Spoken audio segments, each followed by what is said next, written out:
Hey there, welcome back to our channel. In this video, I'll show you how to bypass YouTube Adblock detection.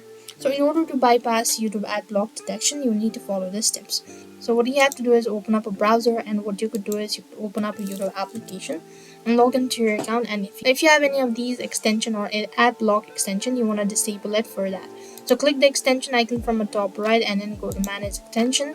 And if you have enabled it, so you want to disable it for a couple of seconds. Now you want to come back to YouTube page and refresh the page over here once again. And then what next you want to do is go to the extension, enable it, and that should be able to fix it. So however, if that doesn't work out, what you could also do is you could try clearing your cache or browsing data.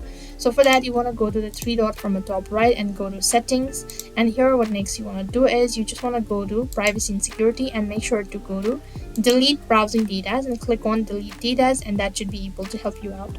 So these are some of the ways to fix it. So I hope the video was helpful. Make sure to like, share, and subscribe to our channel. Thank you for watching. See you in our next video.